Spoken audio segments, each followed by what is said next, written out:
Hi everyone, thanks for coming back for part 2. I want to start by talking a little bit about this image over here before I get to some of the other images. And there's something interesting that I noticed just a few minutes ago.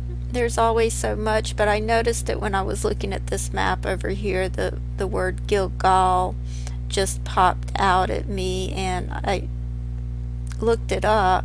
You can see it in this image over here as well. This is where Joshua crossed the Jordan.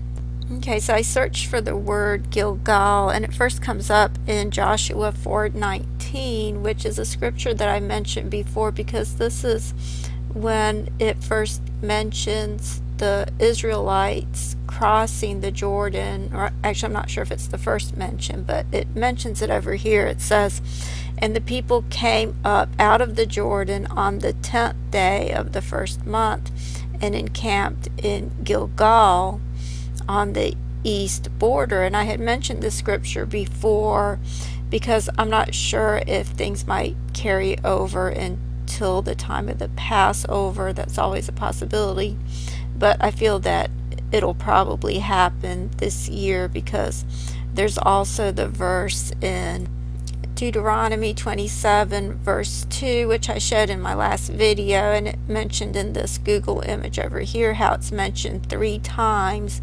in Deuteronomy 27. It mentions crossing the Jordan 3 times, so it seems to be that God is giving a clue for this year. This is still the 2017th year since year 1. But the reason I wanted to mention the word Gilgal is because it's a word that I've talked about before, and I was just reminded of that when I looked at the word because it's Gimel Lamed, Gimel Lamed. And so it's the same as the word, it's the same as the word that's used in Ezekiel 10 where it talks about Ezekiel's wheel. It's the word Galgal. So again, you have the Gimel Lamed, Gimel Lamed. And I had mentioned this word before. You see that it means wheel or whirlwind because, and you see that it has 11 matches. I believe it represents DNA. I had mentioned that because it seems to have the same format as DNA. It's a 2-part word, just like God's name. But I had mentioned it because there was a video by Pastor Sandy Armstrong where he was talking about Ezekiel's wheel and how the number 120 that God had told him that represents the prophecy coming full circle. Okay, and so you have a very similar word here in the book of Joshua. It also means a wheel as in rolling, and that comes up in Joshua 4:19, and this is when the people came up out of the Jordan on the 10th day of the first month and encamped in Gilgal in the east border of Jericho. So this is right after crossing the Jordan. Okay, and it's located right in the center of this larger image over here, so I thought that was interesting. And then this part right here, the Jordan River. Okay, if you look at some of these images, this is an actual aerial image. You can see how it winds or coils sort of like a DNA strand, but you can see it in these drawings of it as well. It looks like a DNA strand. Okay, so you have what looks like a DNA strand with the Jordan River, but then you also have what looks like what the DNA comes from. Okay, and I'll just show you an actual image of the Dead Sea. You can see how it looks like it's 2 parts, almost like the divided kingdom, the northern and the southern kingdom of the Empire of David and Solomon that reached all the way to the Euphrates. So this is like a miniature image of that. Okay, and also wanted to point out that it was in the book of Deuteronomy where it said that Moses was 120 years old when Joshua took over. You see that in Deuteronomy 31 and again in Deuteronomy 34, which, as I've mentioned before, I believe that represents the second half of Daniel's 70th week. It was in 31 AD when the Messiah was cut off. Of course, he began his ministry in 27 AD, and I believe the number 27 represents the Lord's coming, both the first coming and the second coming. I've talked about that before. Okay, I want to talk about dates and numbers a little bit more, but first I just wanted to mention that you always have the male and the female counterparts represented. It's easy to see the male counterpart, but the female counterpart is always represented as well. And what I realized when I saw this image over here is that the valley actually represents the female, the valley of Shittim. And I had first understood that when I had talked about the Mount of Olives. Okay, I had talked about how Zechariah 14 represents the consummation of the covenant as well, but I had pointed out that the word for valley in the Greek is actually a word that means belly or womb, and I'll show you that in a minute. But this is where it says, and his feet shall stand in that day upon the Mount of Olives, which is before Jerusalem on the east, and the Mount of Olives shall cleave in the midst thereof toward the east and toward the west, and there shall be a very great valley, and half of the mountain shall move toward the north, and half of it toward the south, and ye shall flee to the valley of the mountains. And I'll show you the word valley in the Greek. Okay, you can see this reads a little bit differently in the Septuagint. It says, and shall stand his feet in that day upon the Mount of Olives, the one over against Jerusalem according to the east, and shall split the Mount of Olives, half of it towards the east and the west. Chaos great, or a chasm, great and exceedingly, and shall lean half of the mountain towards the north and half towards the south, and shall be obstructed or sealed or joined together. The valley, and you see the word valley over here is Strong's 2835.1, it says over here, but it's the same word as the word belly. You see 2836 here. It means the whole belly, the entire cavity, the lower belly, a hollow cavity, a belly, or a womb. And you see it used over here in the book of John. I think it was chapter 7 where it says, and it's in verse 8, it says, Jesus said, he that believeth on me, as the scripture hath said, out of his belly shall flow rivers of living water. And so this word belly also means womb. Okay, and so you have a valley over here where you have the Dead Sea. Okay, you also see the word valley over here in Psalm 23 verse 4, which is a scripture that I talked about. But I've also pointed out before how the word valley here in the Hebrew, where it says, yea, though I walk through the valley of the shadow of death, I will fear no evil, for thou art with me. Thy rod and thy staff, they comfort me. And if you look at the word valley in the Hebrew, which is the same word that's used in Zechariah 14, I'll just show you that.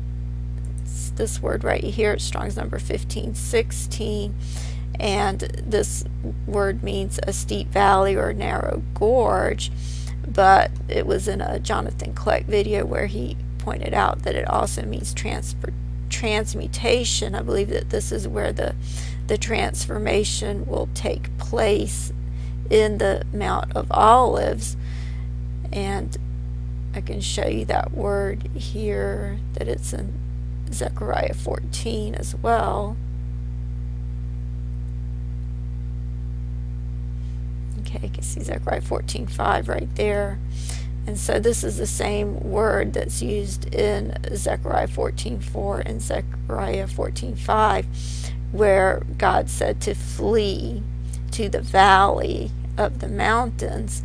And so in Natan's vision, which is exactly what I had understood from the scriptures about the Mount of Olives, that it's going to cleave, and then this is where the people are going to flee, and then they're going to be sealed in the mountain, because the mountain represents God, but it also represents the bride, because it's the belly or the womb. Okay, so that's the same imagery that you have over here. You have the valley of the mountains where the people are going to flee. And of course, when they flee to the mountains, they're fleeing to the rock, which is Jesus. Jesus is the rock, and he is the mountain of God. And this word right here, Arava, in the Hebrew actually means wilderness. So the woman flees to the wilderness. So this represents God as well as the bride. Everything that represents Jesus also represents the bride. And I can talk a little bit more about that later. Okay, when you go to the book of Joshua, you have an interesting scripture in verse 18. And this is where it says, "Behold, when we come into the land, thou shalt bind this line of scarlet thread in the window which thou didst let us down by, and thou shalt bring thy father and thy mother and thy brethren and all thy father's household unto thee." Okay, so Joshua had sent 2 witnesses out before that were hid by a harlot that was named Rahab. And they hid for 3 days, and they were let out this window by a scarlet thread. Okay, and this image right here talks about how there's a scarlet thread that runs through the Bible that represents the thread of salvation, which of course that would be Jesus. I believe this is a representation of Jesus's DNA.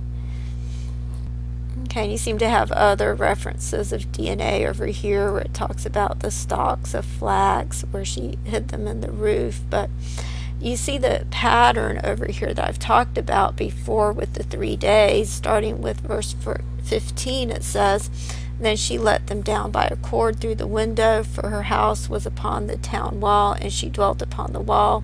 And she said unto them, Get ye to the mountain, lest the pursuers meet you, and hide yourselves there 3 days, until the pursuers be returned, and afterward may ye go your way. And the men said unto her, We will be blameless of this thine oath, which thou hast made us swear. Behold, when we come into the land, thou shalt bind this line of scarlet thread in the window, which thou didst let us down by, and thou shalt bring thy father and thy mother and thy brethren and all thy father's household home unto thee." And so this is where she gets saved along with all of her family after the 3 days, starting with verse 15 and going through to verse 18. And then when you get to verses 22 and 23, this is when it actually talks about the 2 men crossing the Jordan. It says, "And they went and came unto the mountain and abode there 3 days until the pursuers were returned. And the pursuers sought them throughout all the way, but found them not. And the 2 men returned and descended from the mountain and passed over and came to Joshua the son of Nun and told him all the things that befell them." So I believe this is a reference to the DNA, but I believe the actual crossing over takes over here. Okay, and you see that pattern repeated over here when you get to chapter 3. Again, it mentions the 3 days, and it talks about the priests carrying the Ark of the Covenant. You see that mentioned over here in verse 11. And then it talks about actually crossing over the Jordan here in verses 13 through 17. It culminates with verse 17 where it says, "And the priests that bear the Ark of the Covenant of the Lord stood firm on dry ground in the midst of the Jordan, and all the Israelites passed over on dry ground until all the people were passed clean over." And the word clean over there means to be complete, be finished, be at an end, to completely cross over. Okay, so you can see what that looked like, and that comes up in Joshua 3:17. And there's a parallel scripture in Matthew 3:17 when Jesus was baptized and God spoke from heaven and said, "This is my beloved Son in whom I am well pleased." And so this is how we're going to get baptized in the Jordan River. Jesus did it first to fulfill all righteousness, but this is what the actual baptism will be. in my estimation, I believe it's represented by this imagery here. I believe this is the actual baptism and what is meant by crossing over the Jordan.